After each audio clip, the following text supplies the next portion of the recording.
เอวังเอวังโหนตุวันนี้ก็เป็นวันดีเป็นวันประเสริฐสีเลิศล้ำก็วันและยามทั้งหลายอติกันโตปีเก่าก็ล่วงลับไปแล้วปีใหม่แก้วสังขารหล่องพญาวันก็มาหอดมาถึงหมู่เฮาเจ้าพุทธทั้งหลายก็ว่าได้ละเลยจากเหตุประเพณีดังเดิมได้ตั้งใจมาเพื่อที่จะมาฟังธรรมะเพื่อสะสมบารมีให้ความกตัญญูกตเวทีบุญคุณองค์สมเด็จพระสัมมาสัมพุทธเจ้ารักษาจารีตดังเดิมมาสักการะบูชาด้วยธรรมะบารมีแม้ว่าปีเก่าที่ผ่านมาหมู่เฮาทั้งหลายจะได้เผลอเลยทำบดีไปบ่ว่าจะเป็นวาจาใจได้ขึ้นตีย่ำตีต่ำย่ำตีสูงหลวงล่ำโดยเหตุใดๆอันหนึ่งก็ขอคณะสัทธาญาติโยมทั้งหลายมีความสุขสำราญใจขออดโทษกับสิ่งต่างๆที่ยืดยะลงไปหมดเสียงไปกับปีเก่าปีใหม่นี่ขอให้ทุกท่านจงมีแต่ความสุขสวัสดีมีอายุวันนะมีใจเนี่ยมงคลกล้าขายรุ่งเรืองคิดการอันใดก็ขอให้ส่งความมุ่งมา่ปรารถนาจึงเกิดกับหมู่เฮาเจ้าค่ะโดยกันกูคูกูคนอายุวัฏโกธนวัฏโกสิริวัฏโกวัฒนัฏโกพลวัฏโกสุขวัฏโกยศวัฏโกจบไปเมินนานตราบเต่าเสียงพุทธกาลต่อไปก็ขอความสุขความเจริญจงมีแด่คณะสัทธาญาติโยมกูคูกูคน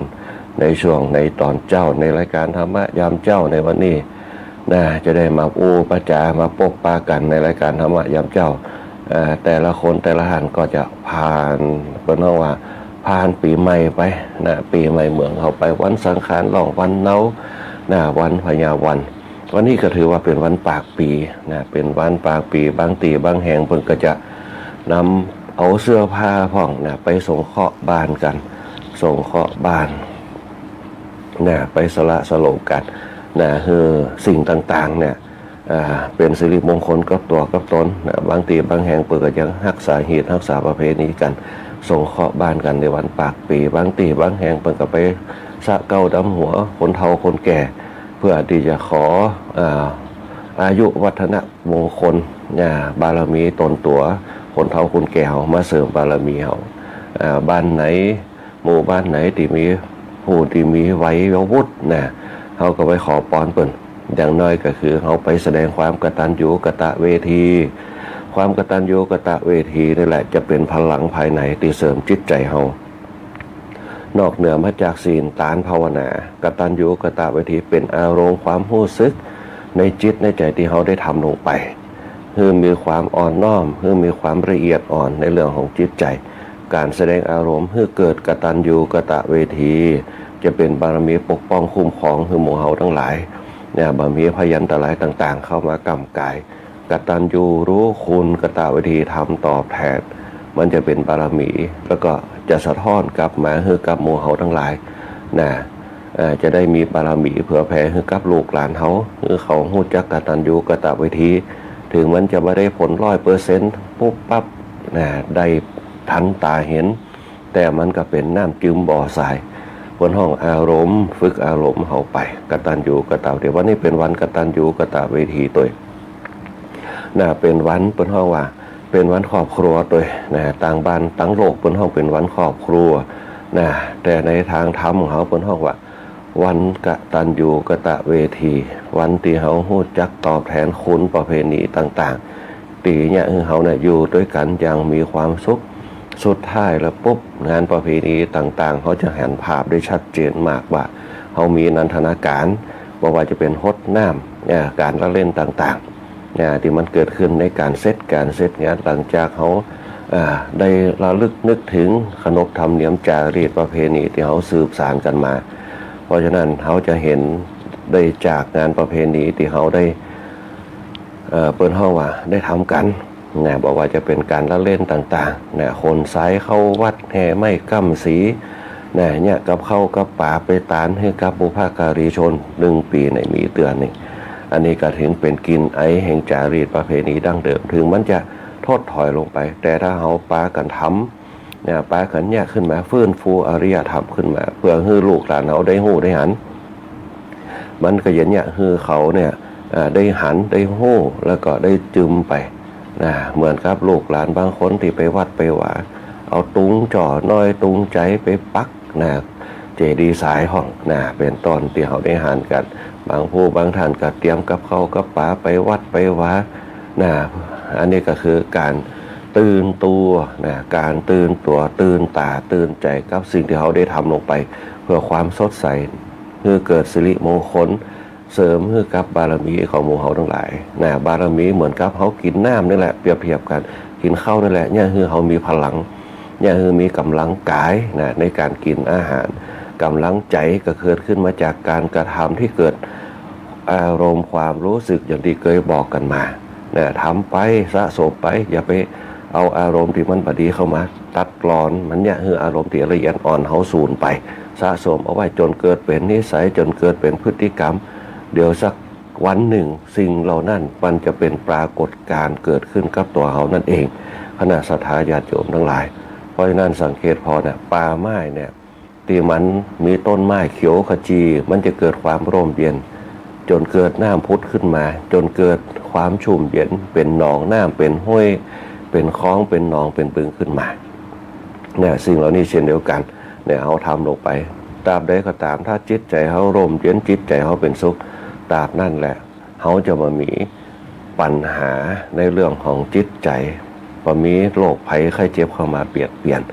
อันนี้แหละคือหลักการที่พระพุทธเจ้าได้สอนเอาไว้เพื่อเขามีพื้นฐานที่ดีการรักษาศีลการฮือทานการเจริญภาวนาคือการวางรากฐานแห่งธรรมะอย่างมั่นคงธรรมะเป็นบั้นปลายแต่เป็นจุดเป้าหมายที่เราต้องศึกษาให้เกิดสติแล้วก็ปัญญาเปิ้นจึงวางบุญเอาไว้3อย่างบุญศีลบุญทานบุญภาวนาให้เราได้ทำบุญศีลเนี่ยเขาสงบสำรวมบุญทานเนี่ยเขาเป็นคนใจกว้างบุญภาวนาเนี่ยคนเขาเป็นคนทำใจให้จุ่มมีสติเพื่อต่อยอดไปหาศีลสมาธิปัญญาคนเขาถ้ามีความเจริญกายเจริญใจมันจะทำอย่างโดยที่บันเน็ตเหนื่อยก้าวไปสู่สิ่งที่เขาจะทำเป็นพลังภายในนั่นแหละตรงนี้แหละบุญ3ประการศีลทานภาวนาแล้วเนี่ยเขาเนี่ยเกิดปัญญาขึ้นมาศีลสมาธิปัญญาเนี่ยเขาเนี่ยมองเป็นรู้เป็นทำเป็นหรือเปิ้นห้องบอกว่าคิดเป็นทำเป็นพูดเป็นคนเขาถ้าทำเป็นคิดเป็นพูดเป็นมันจะเป็นคนที่ทำอย่างที่ถูกต้องเป็นสัมมาทิฏฐิในการดำเนินชีวิตบางครั้งเห็นอะไรอย่างก็ปล่อยไปมันเป็นปัญหาเรื่องความทุกข์ก็ปล่อยไปบางทีมันทุกข์กับใจเขาความทุกข์อยู่กับไผมันก็บั่นทอนจิตใจเขาไปแต่ความสุขอยู่ที่ไผมันก็ยังให้กำลังใจเขาอยู่ได้เหมือนคนเขาเนี่ยเกิดมาปุ๊บมีเป้าหมายแห่งธรรมชาติคือความตายจุดเริ่มต้นคือการเกิดเป้าหมายคือความตายเหมือนเดียวกันหมดเป็นสมบัติธรรมชาติสร้างขึ้นมาแต่ไผจะมีสมบัตินักที่สุดก็ขึ้นอยู่การเกิดระหว่างการเกิดกับการตายนั่นแหละอันนี้เป็นห้องพลังภายในบางอย่างที่เป็นทรัพย์ภายนอกมันอยู่โดยเฮาได้ประเมินแต่ทรัพย์ภายในมันอยู่กับเฮาตลอดชาติตลอดกาลนานตราบใดถ้าเฮาบ่เข้านิพพานมันก็เปลี่ยนเป็นวัฏจักรตรงนั้นเพราะฉะนั้นเฮาสร้างไปเกิดมาจากหน้าอาจจะมีสติที่ระลึกได้สร้างสติให้มันเป็นเพชรให้ได้เพชรแห่งปัญญาสุตตมยปัญญาแห่งการฟังปัญญาแห่งการคิดปัญญาแห่งการกระทำสติตัวเนี้ยมันจะฝังในจิตของเฮาไปสู่ภพภูมิเนี่ยเฮาระลึกชาติได้ก็ได้เนี่ยเฮาเนี่ยนึกถึงว่าเฮามีความ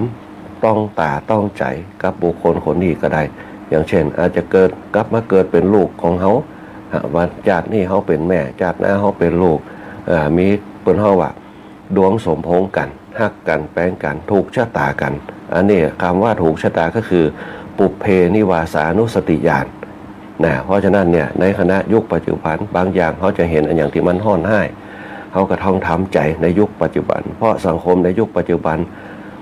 เขาบ่สามารถจะหักห้ามได้โดยเฉพาะละอ่อนเขาในยุคปัจจุบันเขาบ่สามารถจะหักห้ามได้ เพราะทุกสิ่งทุกอย่างตาหันก็คือตัณหาที่มันเกิดขึ้นบางคนเนี่ยหันหยังก็อยากขยากหันหยังก็อยากให้ชอบเพราะฉะนั้นถ้าเขาตัดปัญหาเรื่องความอยากได้ปุ๊บเนี่ยมันถึงอย่างเขาทำใจได้มันบัดตุกห้อนไปกับสิ่งเหล่านั้นใจเย็นๆใจจุ่มๆมีสติให้ตั้งมั่นนะอันนี้เป็นต้นมันก็อย่างเขารู้จักตัวเองบางครั้งเขาถึงเขาบ่มีสตังค์แต่เขาตั้งใจเอาไว้ใจจุ่มเอาไว้ตั้งรักเอาไว้กำหนดโครงการให้กับตัวเก่าได้ว่าเขาอยากให้ได้ตัวนี้นะมันราคาตะอี้นะเขาจะทำงานของเขาไปตามนั่นถึงเวลาปุ๊บเนี่ยเขาสำเร็จตรงนั้นปุ๊บผือเป้าหมายเขาดีเป้าหมายเขาสำเร็จเขาก็ซื้อได้เพราะฉะนั้นเนี่ยคณะสัตยาติโยมหลายการดำเนินชีวิตให้มั่นคงการดำเนินชีวิตให้เกิดเป้าหมายนะก็คือความสุขที่เขาต้องการความสุขภายนอกคือทางกายความสุขภายในคือทางใจถ้ากายกับใจไปพร้อมกันได้ปุ๊บนั่นแหละชีวิตเขาจะมีอมตะนะอยู่ไปได้บ่มีโรคภัยไข้เจ็บเข้ามาเบียดเบียนเนี่ยเขาทุกข์ทรมานถ้าเขามีความทุกข์ก็ตามมีเวทนาเข้ามากำกายก็ตามสติเขาจะกำหนดว่าอันนี้แหละคือความทุกข์อันนี้แหละคือเวทนาคือความร้อนนะอยู่กับมันคือไอ้ถ้าเขาอยู่กับมันได้ปุ๊บมันก็จะทุกข์น้อยลงไปเนี่ยถามว่ามันทุกข์มันจะหายไปก่อนมันอยากทุกข์มันจะบ่หายไปหรอกเพียงแต่ว่าให้มันเบาบางลงไปเนี่ยตื่นมาก็ทุกข์ละเนี่ยต้องเปิดผ้าห่มต้องบิดขี้ข้างต้องแปรงฟันต้องล้างหน้าถามว่าทุกข์ก่อนแต่ทุกข์ตามธรรมชาติถ้าคนเขาทุกข์ตามธรรมชาติอยู่กับมันได้ปุ๊บมันก็เฉยๆกับสิ่งนั้นทำเป็นกิจวัตรประจำวันมันก็ชินกับสิ่งเหล่านั้นนะฮะตรงนี้เป็นต้นและการนำมาจำเจ้าก็จะมีคณะสงฆ์ของเขานั่นเองบอกว่าจะเป็นคณะสงฆ์จังหวัดลำปางที่คือการสนับสนุนพระสงฆ์องค์เจ้าเขานะ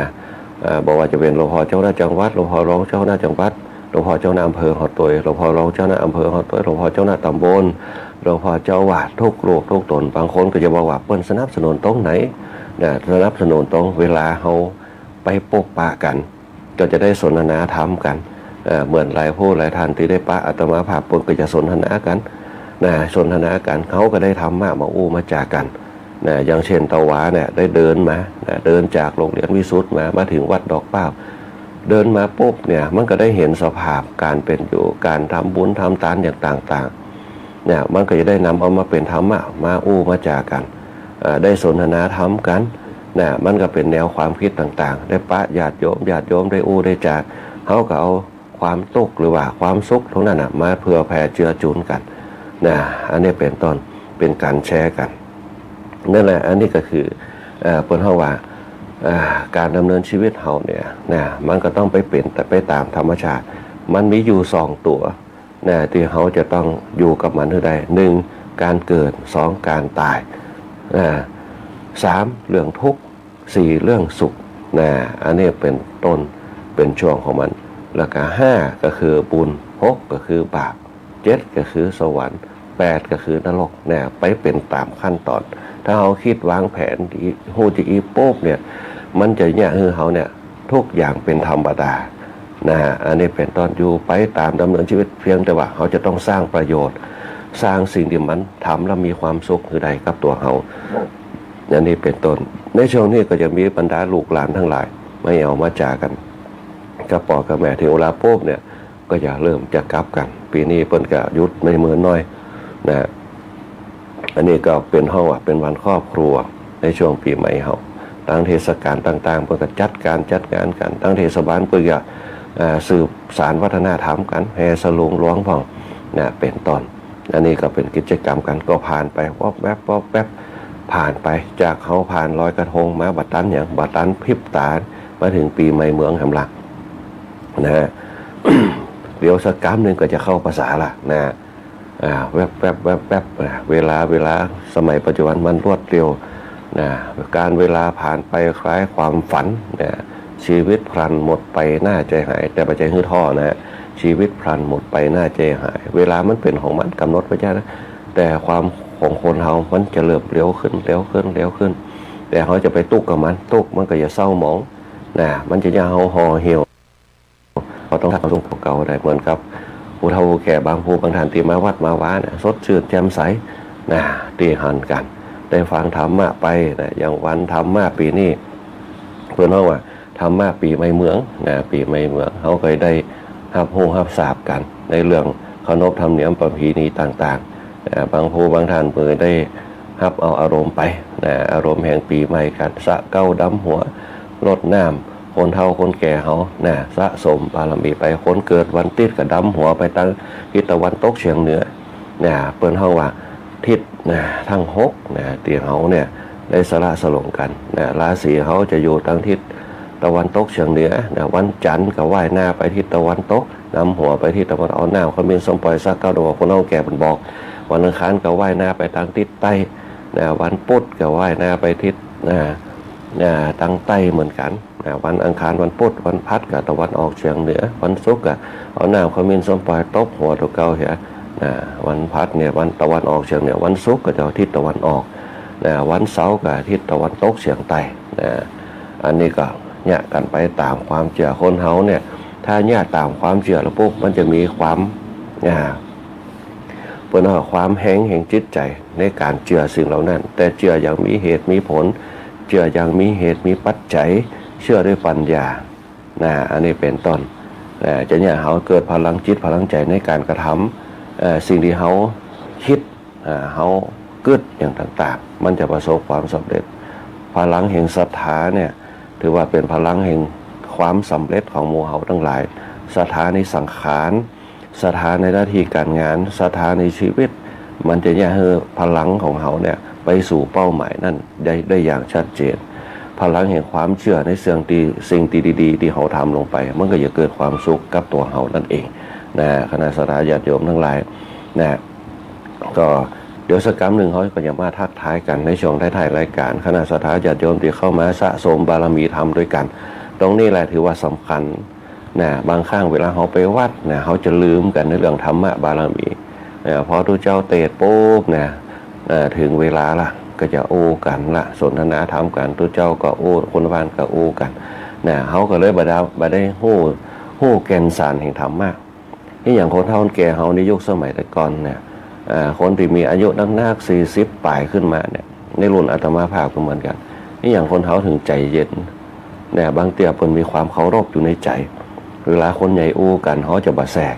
เวลาทุเจ้าเตะถามจะฟังกันทั้งที่ธรรมะเป็นธรรมพื้นเมืองอย่างเช่นธรรมพื้นเมืองเขาฟังจะบ่ใครฮู้เรื่องมันจะเป็นธรรมนองแต่ใจความสำคัญของธรรมะในสมัยโบราณจะมีแค่ศีลจะมีแค่ตานจะมีแค่ภาวนาคือรักษาศีลคือฮัก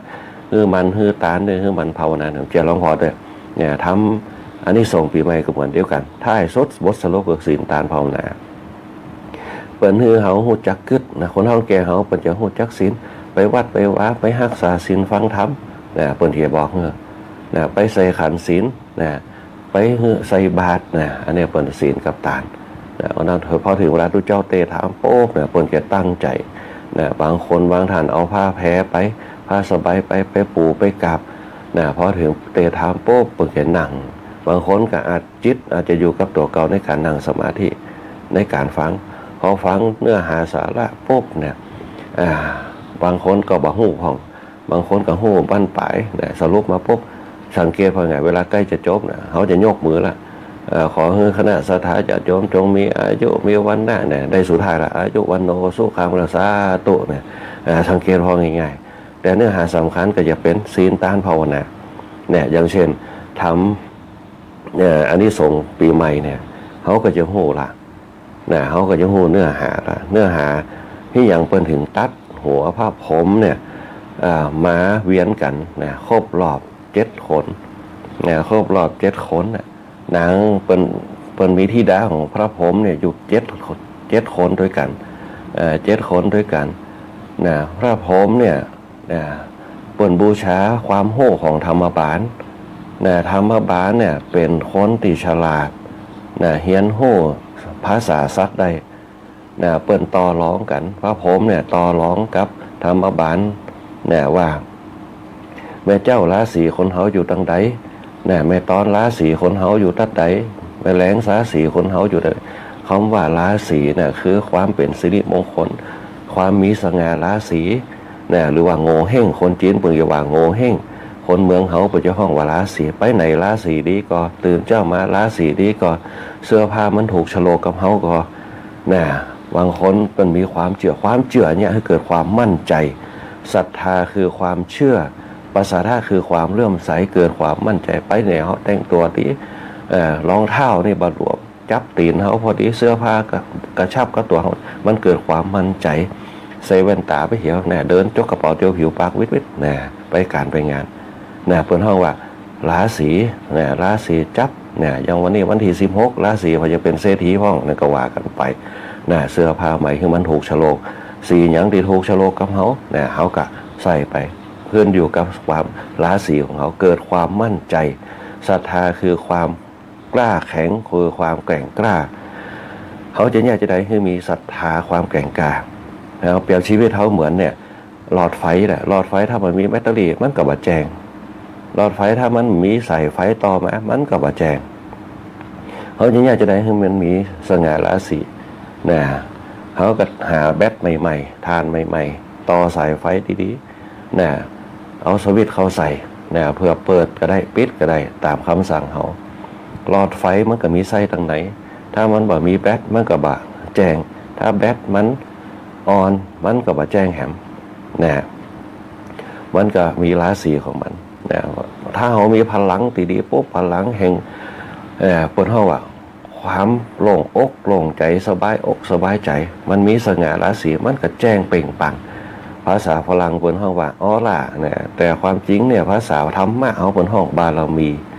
นะเดชอำนาจบารมีมันจะประกายออกมาเป็นลุ่ง7 สีนะลุ่ง7 สีมันเป็นประกายมันอย่างงดงามบารมีเนี่ยคือเกิดเดชอำนาจเดชอำนาจวาสนาสิริมงคลบริวารตามมาหมดเนี่ย7 สี7 แสงไปที่ไหนปุ๊บเนี่ยมันมีประกายออกมาไปที่ไหนไผก็ยิ้มใส่ไปที่ไหนไผก็ตักไปที่ไหนไผก็ชื่นชมยกเว้นไปที่ไหนไผก็ขอยืมสตังค์อันนี้หัวใจนะไปที่ไหนปุ๊บเนี่ยว่าไปที่ไหนไผก็ตักกระหมอูจ่าอยากเข้าใกล้อยากเข้าหาอันนี้ก็แนะนำคือกับคณะสัตยาญาติโยมโดยความเป็นสง่าราศีมันเป็นพลังภายในของเขาเขาเนี่ยไปเขาบ่ต้องไปย่อท่อกับมันถึงมันยังบอกเกิดผลเตื้อมันก็จะเกิดผลตามมาเพราะพลังภายในเป็นอารมณ์ละเอียดอ่อนมันบ่สามารถพิสูจน์ได้เหมือนกับกินข้าวแล้วก็อิ่มมันจะไปตามธรรมชาติมันทำดีวันเดียวมันจะมันงามตลอดปีเป็นไปบ่ได้ทำดีจนเกิดเป็นนิสัยจนคนเข้าใจว่านี่แหละเป็นพฤติกรรมของเปิ้นเปิ้นถึงเป็นคนจะอันน่ะเปิ้นเป็นคนบ่เคยปากแต่นิสัยเปิ้นดีนะเปิ้นปากนักบางคนปากนักแต่จิตใจเปิ้นอ่อนโยนนะเปิ้นห้องคนเฮาคนแก่เขาเปิ้นจะว่าจะอันนี่แหละขึ้นอยู่กับสภาพจิตใจเพราะคนเขาถึงจะปากนักจิตใจอ่อนโยนเพราะหักห้ามจิตตัวเองได้นะอันนี้คือคนสมัยแต่ก่อนที่เขาดูกันมาต่างกันกับคนในยุคปัจจุบันระเล็กละอ่อนทั้งหลายคณะสัตยาญาติโยมที่มีมือถือโซเชียลต่างๆเนี่ยคงจะหันเนี่ยตะวานี่หันคลิปเนี่ยละอ่อนอายุ11เนี่ยกำมีดเถอะครูแม่ตัวเก่าเนี่ยอ้างนั่นอ้างนี่เพราะอย่างพ่อมาจากโทรศัพท์ละอ่อนพอโทรศัพท์ติ๊กนะเป็นสมาธิสั้นพ่อละอ่อนดูโทรศัพท์ถึงวันใจมันก็อยู่กับโทรศัพท์จิตมันก็อยู่ที่โทรศัพท์ไปรบกวนได้ก็งดงิดนะอันนี้เป็นต้นเพราะฉะนั้นละเด็กละอ่อนในยุคปัจจุบันเขาเนี่ยสมาธิสั้นนะอันนี้คือมาจากโทรศัพท์นั่นแหละสมาธิสั้นอารมณ์2 ขั้วอารมณ์เปลี่ยนแปลงคือสมาธิบาดีก็คือโทรศัพท์นั่นแหละอย่างคือเกิดอารมณ์แม้แต่เขาเล่นอยู่เนี่ยเขายังเสียอารมณ์เนี่ยอันนี้เกมซ้ำให้มันเนี่ยเป็นตอนไปเอาบชนะเนี่ยต้องเอาชนะแต่บางคนหามรุ่งหามค่ำรับนอนเมื่อแต่เขาเป็นสมัยเป็นละอ่อนกำลังเล่นเตยอยู่เนี่ยแม่ห้องไปซอยยวกเนี่ยงดงิดขนาดกำลังจะชนะอยู่แล้วนะเล่นเตยห้องเล่นกระโดดหนังห้องกำลังม่วนเล่นบาเก็บห้องกำลังม่วนแม่ห้องปุ๊บก็มีนิดนึงแต่ก็สัวไปหยาการก่อนแต่เขายังตัดสินเจียบคำปอคำแม่แต่บ่เหมือนสมัยประเดียวปุ๊บสวุฒิสวัสดิ์ใส่ปอใส่แม่ละอ่อนสมัยประเดียวยิ่งพ่อแม่ต้วยใจสมัยย้ายต้วยใจนี่ลำบากแม่ต้วยใจก็ลำบากพ่อต้วยใจก็ลำบากเพราะนั้นบางอย่างเขาจะต้องเปิดห้องว่ามีลูกยอกับกอไผ่ลูกยอบางข้างทำดีเขาก็ยอมันเนี่ยเล่นโทรศัพท์มันก็พักได้อยู่รู้เนี่ย ต้องพักผ่องมันแยกแยะให้เป็นเล่นเต้งเป็นทำงานผ่องเนี่ยวันหน้าวันตาเนี่ยเป็นคนใหญ่ขึ้นมาจะได้หู้ชีวิตของตัวเก่าเนี่ยมันจะได้เป็นแบบอย่างให้กับลูกของตัวเก่าวันหน้าตัวเก่ามีลูกตัวใครให้ลูกเนี่ยจะอีกอะนะเขาก็สอนไปนะอันนี้เป็นต้นนะสถานจัดเกี่ยวแบบบางละอ่อนประเดียวเนี่ยอย่างกับโทรศัพท์อย่างกับโทรศัพท์เนี่ยมีปัญหาตกใจโทรศัพท์ไปหาเพื่อนนะมีปัญหาอย่างข้อมูลบ่ฮู้เรื่องในโทรศัพท์อย่างเดียวเนี่ยคือละอ่อนในยุคปัจจุบันเพราะฉะนั้นเนี่ยเขาก็ต้องสอดแทรกเนี่ยถึงมันจะบอกฟังมันจะไกลเขาแต่มันก็จะกึดละเนี่ยมันจะเก็บเอาไปกึดต่อแน่เขาเนี่ยมันบัดใจศรัทธาเขาเวลาเขาว่าอย่างปุ๊บเถียงแต่มันจะกึดเอาไปกึดทีหลังคนละเด็กละอ่อนในยุคสมัยปัจจุบันอันเนี้ยก็คืออย่างน้อยเขาได้อู้ไปได้กระจายเสียงไปนะกอโคมันไปถึงมันจะจมจะได้กระต่างมาฟังจะเกิดจากเดี๋ยวมันจะกึดของมันเองนะบางคนเขารถเครื่องออกจากบ้านนะระวังให้ดีเนอะนะขี่รถระวังนะคนนั้นคนนี้ตะว้านี่นะเขียนให้มันกึดละแต่เขาไม่ได้แจ้งแต่เขาอู้ฮือระมัดระวังมันจะบอกประมาทนะข่าวตะว้าตัดทันตัดนี่เขาก็บอกไปเนี่ยเตือนมันก็จะได้บอกประมาทถึงเวลาปุ๊บละอ่อนมันกลัวเนี่ยจิตละอ่อนมันจะกลัวคือกลัวผีทั้งดีมาหันตัวมันจะกลัวของมันเนี่ยเขาอู้เตือนไว้สะกิดไว้เนี่ยมันก็อยากเอาไปคิดละจะไปเล่นตามทหารเนอเขาดิกหน้าทหารนะอันนี้ก็คือเตือนเขาละเขียนเสือให้วัวกลัว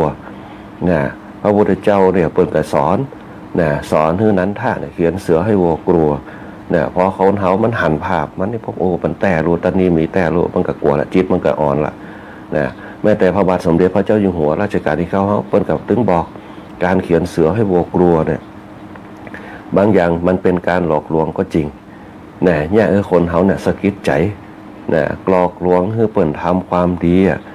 มันก็ยิ่งดีกว่าหลอกลวงให้เขาทำผิดตรงนี้เป็นต้นเหมือนกับละอ่อนเกิดมาปุ๊บเนี่ยตกโตจะกินของตกโตนะระวังเด้อให้นะตกโตจะมากินตับนะเขายังจั่วเขาได้นี่แหละเขาบางข้างเขาจั่วให้เขาเนี่ยประพฤติตนเป็นคนดีมันก็ถึงมันจะบาดโหกก็ตามแต่มันก็ยังดีการเขียนเสือให้วัวกลัวตรงนี้เป็นต้นในช่วงเทศกาลปีใหม่ก็จะใกล้ล่วงพ้นไปอย่างที่เขารับทราบกันกินไอแห่งเปิดเพราะว่าการอยู่ด้วยกันแบบครอบครัวมันเนี่ยคือเกิดความสุขเหมือนกับในยุคปัจจุบันที่เขาทำกันบางคนก็เตรียมกับข้าวกับปลาแต่จะหันคนเท่าแก่เขานักละอ่อนไว้หล่นว่ามีละอ่อนไว้หล่นปุ๊บมาคืนมากับเล่นน้ำเจ้ามากับรับอันนี้เป็นต้นจารีตประเพณีในโบสถ์ในวิหารมันก็เริ่มจืดจางไปตามความจริงแล้วพวกในโบสถ์ในวิหารเป็นอารมณ์ความรู้สึกอย่างหนึ่งที่เขาไปรวมกันเปิ้นเฮาไปเปิดใจไปเปิดตัวกับสังคมชุมชนสังคมหมู่บ้านถึงบางอย่างเนี่ยมันอาจจะปอกปอใจกันกับสังคมยุคปัจจุบันเขาก็ต้องปากันไปเป็นศูนย์รวมจิตใจอันนี้เป็นต้นสร้างอารมณ์ความรู้สึกเพื่อเกิดความสมัครสมานสามัคคีกันในยุคปัจจุบันเนี่ยสังคมต่างๆเกิดความแตกแยกซึ่งกันและกันมากขึ้นอย่างที่เขาเคยได้ยินคำว่าโลกแตกสังคมเขาแตกไปด้านเนี่ยแตกกันในเรื่องของทิฏฐิมานะที่มีต่อกันเขาจึงแตกกันกับสังคมความจริงวัดเนี่ยเป็นศูนย์รวมจิตใจแต่เขาจะไปคิดถึงตุ๊เจ้าอย่างต่างก็บ่ได้เขานึกถึงวัดโบสถ์วิหารคำว่าวัดคือวัดปริมาณคือวัดพฤติกรรมคือวัดใจเขาถ้าเขาปรงได้แสดงว่าเขาไปวัดได้ตรงนี้เป็นต้นปลดปรงปล่อยวางเห็นทุกอย่างเป็นธรรมดาปล่อยใจให้วางก็ได้ปล่อยใจให้เบาก็ได้ปล่อยใจให้วางปล่อยใจให้เบาปุ๊บเขาจะสบายใจไม่ต้องนักอกนักใจอย่างน้อยก็เขารับตาก็มีความสุขสูดหายใจก็มีความสุขหลับตาสองข้างสูดลมหายใจลึกๆสูดลมหายใจลึกๆวันหนึ่งเขาก็ได้ออกซิเจนเข้าไปสู่ร่างกายขับของเสียออกมาจากร่างกายสังเกตพอลมหายใจเขาตอนเจ้ามามันมีไผ่หอมสักคนเพราะอาหารเก่ามันอยู่ข้างในบางข้างขับถ่ายมาดีปุ๊บเขาสูดลมหายใจไปขับเอาออกซิเจนไปฆ่าก๊าซคาร์บอนไดออกไซด์ในร่างกายที่มันของเหม็นต่างๆเพราะว่าจะเป็นจีนเป็นพักที่เขากินลงไปในกระเพาะ สูดลมหายใจเข้าไปออกซิเจนขับออกมาด้วยลมหายใจเปิ่นบอกว่า4 ครั้ง 5 ครั้ง3 หน 7 หน 100 หน 1,000 หนขับออกไปกินน้ำเข้าไปแหมซ้ำเมาะมันก็ไปศูนย์ครับสิ่งที่มันตกข้างอยู่ในหันอย่าให้เกิดปฏิกิริยาต่างๆขับออกมาที่เปิ่นบอกว่ากินน้ำตอนเจ้าเพื่อให้อาหารเก่าอาหารใหม่เนี่ยมันตกตะกอนไปลำไส้ใหญ่แล้วก็เขาก็ขับออกมาเนี่ยสังเกตพอได้เวลาเขากินน้ำไปพวกเขาอยากปัสสาวะเขาก็ไปเข้าห้องน้ำอันนี้คือน้ำกับอากาศในช่วงตอนเจ้าอากาศเนี่ยเขาตื่นมาปุ๊บเนี่ยในสมัยตะกอนตื่นเจ้ามาได้โอโซนละแต่ว่าเดี๋ยวปุ๊บตื่นเจ้ามาปุ๊บเนี่ยเจอโอขวัญขึ้นมาละในยุคปัจจุบันแต่เขาก็ยังดียังดีช่วงถอยควายมาซ้ำนักแต่ว่าเดี๋ยวว่าเคยได้ยินควันเท่าไหร่ตรงนี้เป็นตอนนี่แหละเพื่อนเขาว่าการพัฒนาชีวิตของเขายิ่งคนเขาเนี่ยได้ฝึกใจธรรมะเนี่ยให้เกิดออร่ากับดอกเก่าบารมีเกิดมาจากจุดตรงไหนบารมีเกิดมาจากจุดตรงตีคำว่าสติ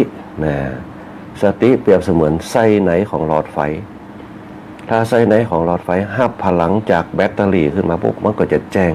แบตเตอรี่ถ้ามันมีพลังใหม่ๆมันก็แจ้งนักขึ้นมาแหมเพราะมันพลังงานมันเต็มชีวิตคนเขาก็เช่นเดียวกันคำว่าสิริเกิดมาจากสติที่เขามีอยู่สติมันให้เกิดสิริขึ้นมาจากประกายแสงที่เรียกว่าปัญญาเขาเคยได้ยินคำว่านัตถิปัญญาสมาอาภา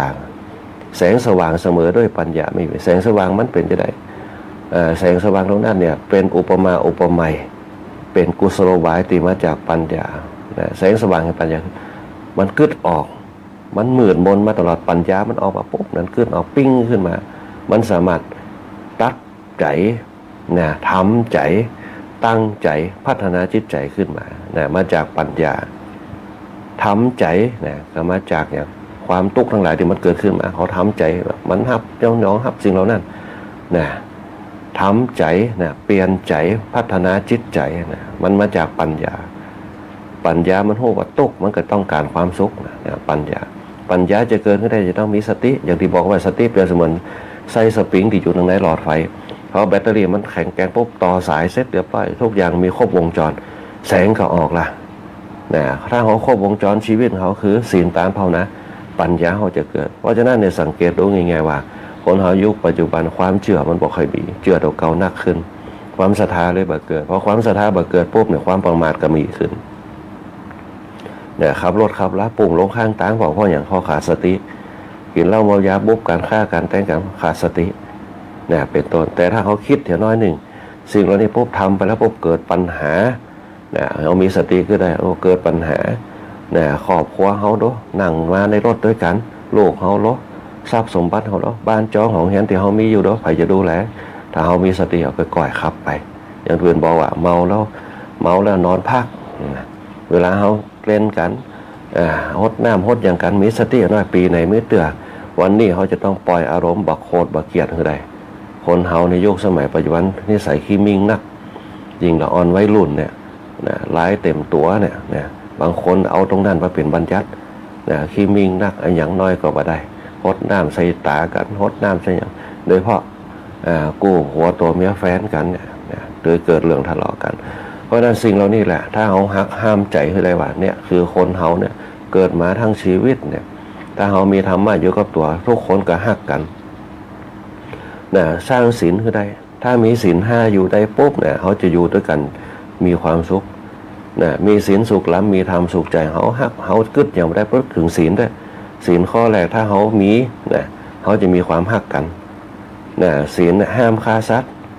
คนที่บ่ฆ่าสัตว์บ่เบียดเบียนกันบ่ทำร้ายกันนั่นแหละคือเขามีความหักกันเปิดห้องเมตตามีเมตตาต่อกันเขามีเมตตาต่อกันแสดงว่าเขามีจิตใจที่อ่อนโยนคนที่มีเมตตาจะมีปรมีจากสิ่งที่เขาทำคนอื่นหักคนอื่นหมเป็นวงกรรมกงเกวียนต่อไปคนที่บ่เบียดเบียนชีวิตสังเกตพอไผ่เลี้ยงแมวเลี้ยงหมาที่มีความหักทำมันจะเข้าใกล้ เนี่ยมันจะมีเมตตามันจะฮักเขาเหมือนกับเฮาโอ้กับมันจะตอบกับเฮาได้คนห้องจิตวิญญาณที่มีความเมตตามันจะมีความฮักต่อกันมันจะสัมพันธ์กันนะอันนี้คือข้อแรกปานาเนี่ยนะถ้าเฮามีอะไรมันเกิดอย่างบ่ได้ปุ๊บรักธรรมอย่างสูงๆไม่ได้เกิดถึงศีลไว้ก่อนข้อที่สองก็เช่นเดียวกันถ้าเฮาฮู้จักว่าข้อที่สองเกิดกับตัวเฮาปุ๊บเฮาจะฮู้จักปั่นใจคือกันเขาจะบ่ละเมิดสิทธิกันที่อย่างคนเฒ่าแก่เฮาคนบ้านนอกเฮาเนี่ยเวลาไผไปอยู่บ้านปีใหม่ไปเยี่ยมญาติไปสะเก้าดำหัวต่างจังหวัดเฝ้าบ้านให้กันได้เนี่ยเพราะเฮามีสัจจะต่อกันเนี่ยบ่เอาบ่ละเมิดสิทธิซึ่งกันและกันสงวนสิทธิของเฮาสงวนสิทธิของคนอื่นเฮาจึงมีการปั่นใจให้แก่การเกิดขึ้นเนี่ยข้อที่สองข้อที่สามก็เช่นเดียวกันข้อที่สามเนี่ยจะฮู้จักเพศจักไว้จักไว้ของตัวเก่าไว้ละอ่อนไว้รุ่นไว้กลางคนไว้คนเฒ่าคนแก่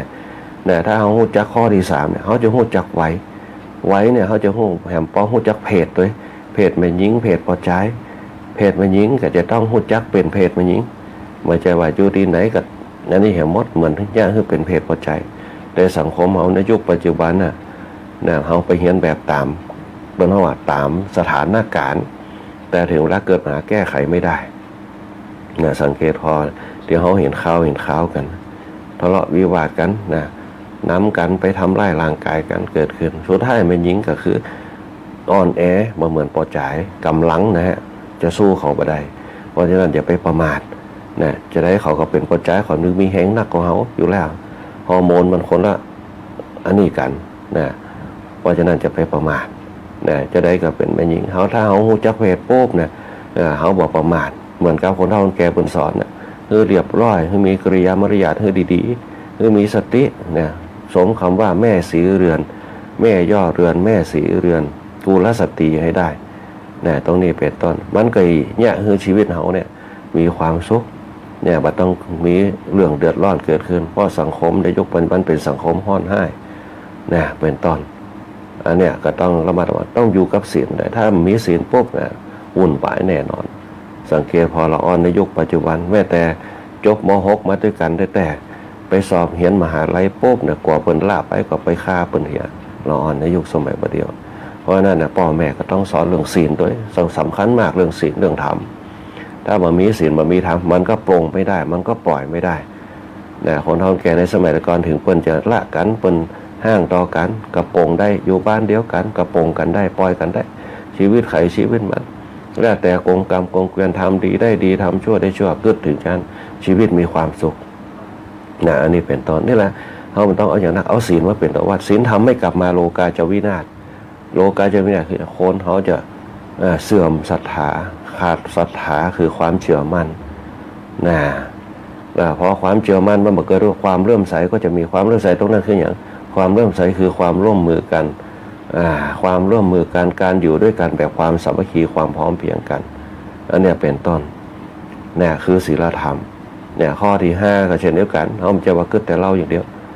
ต้องมีสติข้อนี้แหละเป็นหัวเทียนหลักข้อที่5เพิ่นเฮาคือคนเฮามีสติคือใดเนี่ยพุทธศาสนามุ่งเน้นคือมนุษย์คนเฮาทั้งหลายมีปัญญาเอาจริงมีคำว่าศีลสมาธิปัญญาตลอด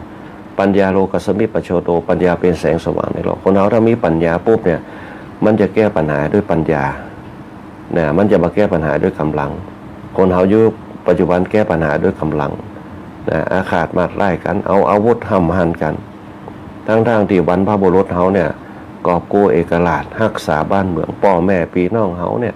รักษาบ้านจ้องของเหียนไว้ให้ลูกให้หลานเนี่ยด้วยปัญญาบ่ได้ด้วยกำลังสักคนบ่ได้จกชิงวิ่งแล้วใครเอาบ้านเอาจองมาให้ลูกให้หลานบ่มีนะทำไร่ไถนาหามาแปลงบ้านแปลงจองเอาไว้ให้ลูกให้หลานมีตีกับแบ่งให้ลูกให้หลานไปนะใจปัญญาทั้งนั้นถึงปัญญาจะน้อย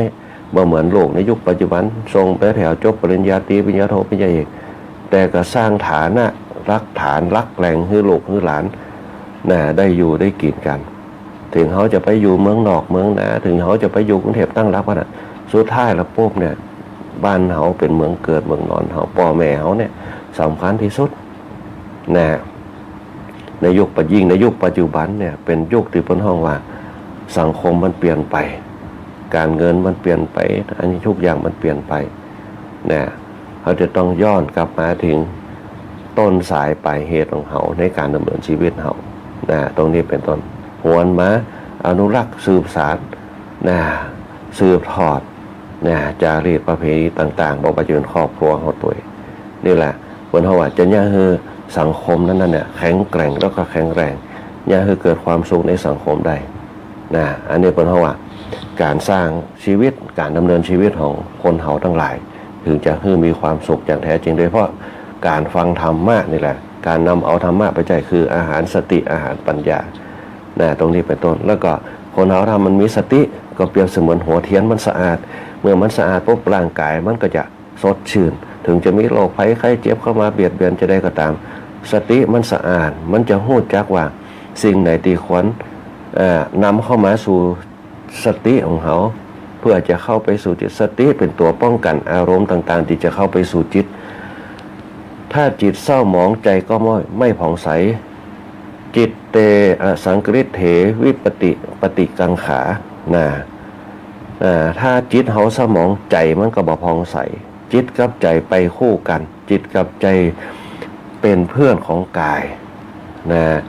จิตเศร้าหมองใจก็ไม่ผ่องใสเพราะฉะนั้นสร้างจิตหัวเทียนมันสะอาด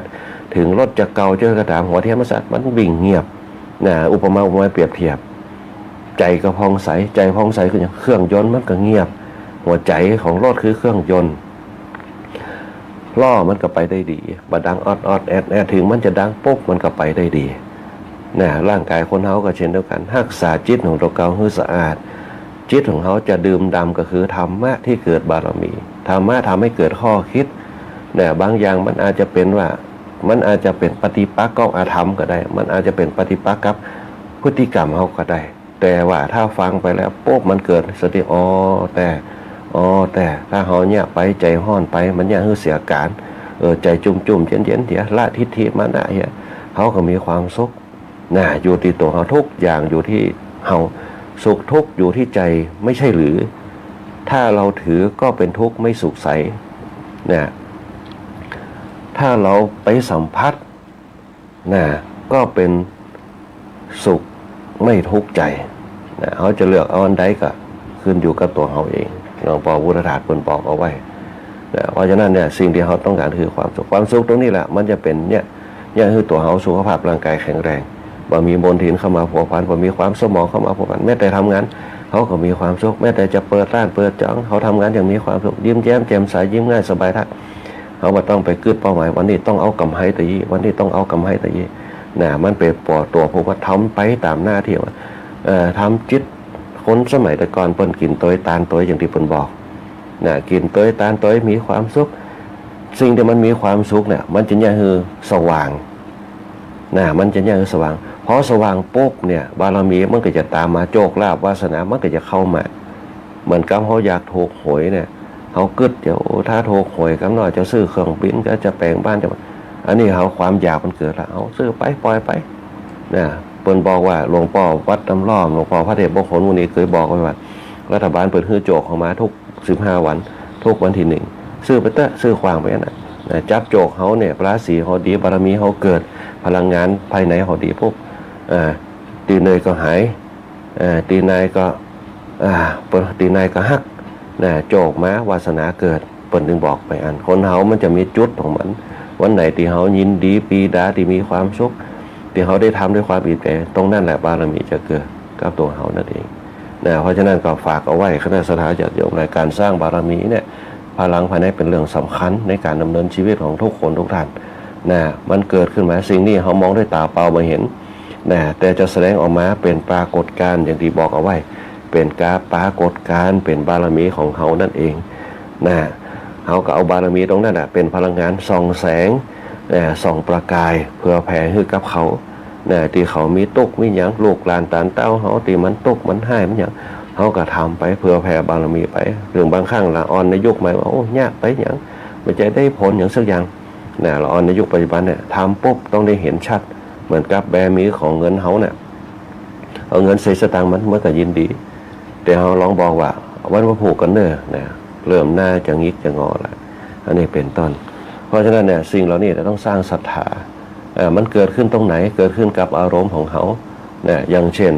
จะไปสอบบรรจุข้าราชการนะไปไหวไปวิงวอนแต่ถ้าบารมีดีปุ๊บมีเมตตามีสัจจะนะฮู้จักสัมมาคารวะนะฮู้จักการโอ้กันจ้าบ่แจ้งบ่ดานะฮู้จักมีสติตรงนั้นเป็นบารมีเต็มได้5ข้อเต็มกับทานที่เฮาคือไปถวายสังฆทานก็ทำบุญนะไปบนบานศาลกล่าวบนบานศาลกล่าวจะเกิดกับตัวเฮาได้ก็ต่อเมื่อว่าเฮามีพลังภายใน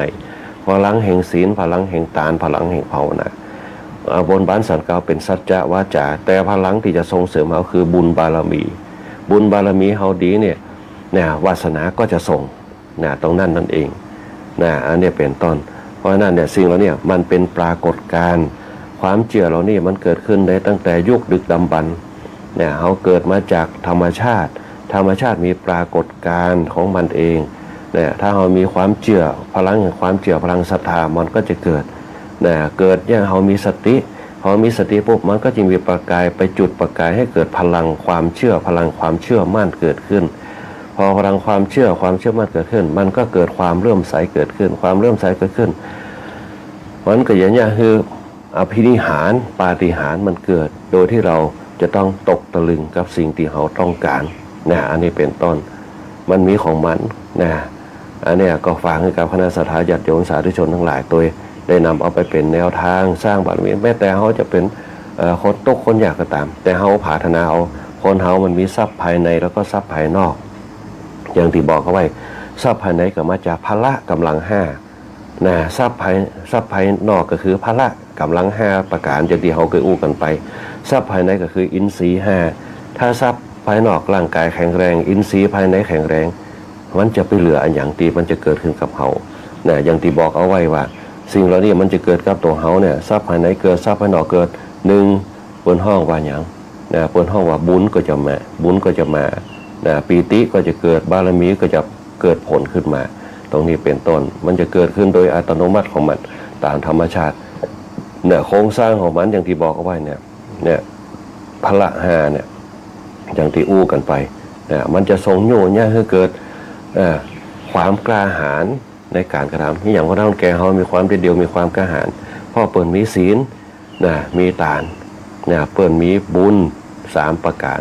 เปิดมีปิติความอิ่มใจเกิดเปิดมีบารมีเกิดธรรมะที่เกิดความกล้าหาญมันจึงเกิดขึ้นคือศรัทธาคือความเชื่อมั่นมีความเป็นปกติให้ร่างกายเบาสั้นเบาวันไหวกับสิ่งต่างๆเป็นผู้มีสติปัญญาเฉียบแหลมในการคิดพิจารณาสิ่งต่างๆนั่นแหละคนเฒ่าแก่เขาถึงไม่ได้จบปริญญาชั้นสูงถึงจบชั้นต่ำๆแต่มีปัญญามากมายรอบรู้ทำอย่างทุกสิ่งทุกอย่างได้เหนือกว่าวิศวะโดยซ้ำไปอันนี้เป็นต้นเพราะฉะนั้นก็ขอฝากธรรมะให้กับคณะสัตยาญาติโยมอาหารสติก็คือธรรมะหรือว่าธรรมชาตินั่นเองที่จะให้เขาอยู่ด้วยกันยังมีความสุขความผาสุกต่างๆอันนี้ก็เขาเจริญพรกับคณะสัตยาญาติโยมกุโคคนตัวในรายการธรรมะยามเจ้าในวันนี้เลือกไปดูเวลาเหลือเวลาแค่5 นาทีที่จะพูดจากันเขาเจริญพรขอบคุณกับคณะสัตยาญาติโยมทุกคนทุกท่านตัวที่เข้ามาสู่รายการธรรมะยามเจ้าบอกว่าจะเป็นคุณโยมสรวุฒิคุณโยมลาวันคุณโยมมงชนกคุณโยมแสงเดือนคุณโยมแม่ปานอมคุณโยมดาราสินเจียมสุรีคุณโยมนพดลคุณโยมสง่าคุณโยมแม่อัมภัยคุณโยมเพ็ญศรีคุณโยมอาเม่งคุณโยมสรวุฒิคุณโยมรมกฎคุณโยมเพนคุณโยมแดงหวานคุณโยมอุศรีคุณโยมนวลศรีคุณโยมสุริยาสุริยาคุณโยมธนัชชาคุณโยมสุขดีมีความสุขคุณโยมจันทาคุณโยมราคุณโยมเอราวัณคุณโยมแม่ที่วาวันตัวแล้วก็คณะสัตย์คุณโยมกัญญาคุณโยมพี่ไรรัตน์ตัวคุณโยมอารีตัวคุณโยมแม่ปานองคุณโยมแผ่วพันธุ์ตัวคุณโยมป้านอมตัวที่เข้ามารวมสร้างบารมีธรรมตัวกันคุณโยมยุทธนาแล้วกับคุณโยมแม่มินิตัวคุณโยมลุงเพชรตัวคุณโยมสมสายคุณโยมพี่ไรรัตน์คุณโยมพรคุณโยมอารีคุณโยมเอราวัณคุณโยมลาคุณโยมโชคดีมีความสุขคุณโยมทองใบคุณโยมบุญเที่ยงคุณโยมอุศรีคุณโยมแดงหวานคุณโยมลมกดคุณโยมสรวุฒิคุณโยมอาเม่งคุณโยมฟองคำคุณโยมสง่าคุณโยมแสงเดือนรวมสร้างบารมีธรรมโดยตุปีติขามโนพิโคตุปีอภินันโทพิโคอยู่ตังเมืองเหงาคุณโยมแม่ปินเพชรตัวปีสุเมธตัวที่อยู่บ้านหนองละกอนเฮาแล้วก็ พ่อครูพรธรรมชัยตัวตามหุ่นปลาไหลศิลาทองตัวที่ฟังรายการธรรมะยามเจ้าคุณแม่ปินเพชรตัวคุณแม่สุรีตังบัตโตหัวจ้างคุณโยมแม่สลวยบ้านแคทริยาตัวที่มาสร้างบารมีธรรมรวมกันคุณโยมแม่นันทวดีตัวนะที่ฟังรายการธรรมะยามเจ้าอยู่แล้วก็ตาเลยปฏิมตัวต่างบ้านกับแปลงเมืองคณะสัตยาติโยมตั้งบ้านประตูต้นพึ่งตัวนะต่างบ้านสีล้อมนะที่ฟังรายการธรรมะยามเจ้าอยู่ต่างบ้านดอกป้าตัวต่างบ้านสองแควใต้ตัวที่ฟังรายการธรรมะยามเจ้าตั้งเสริมงามตุบีตุเจ้าธรรมดานะคุณโยมทีบาบิลอนตัวนะที่เข้ามารวมสร้างบารมีธรรมรวมกันนะในวันนี้ขอความสุขความเจริญนะจงมีแด่คณะสัตยาติโยมทั้งหลายขอให้คณะสัตยาติโยมกูโคคนจงมีแต่ความสุขความเจริญมีอายุวันนาสุขะพระปฏิภาณธนาสารสมบัติหิหมากล้าคืนกล้าแม่นคายมันประสบแต่ความสุขความเจริญนะป้นเคาะหายน้ำทุกสิ่งทุกอย่างปีเก่าไอ้สิ่งที่มันบดีทั้งหลายที่มันเข้ามากวนใจกวนจิตกวนใจของมันละไปกับสังขารตีเปิ่นหาบออกไปขอให้สิ่งดีๆจงบังเกิดมีกับคณะสัตยาติโยมกูคนมีอายุยืนยาวมีสุขภาพร่างกายที่แข็งแรงหิหมากาคืนมีโจกมีลาภร่ำรวยกันทุกคนทุกท่านวันนี้อาตมาพาพระครูวิบูลย์ปริยัตยากรพร้อมครับช่างตอนะว่าทีร้อยตีอาทิตย์วรรณวารีได้มาควบคุมภาพควบคุมเสียงในวันนี้ขอเจริญพรลาด้วยเวลาแต่เพียงในโอกาสหน้าก่อนมาพบปะกันใหม่วันนี้ก็ขอเจริญพร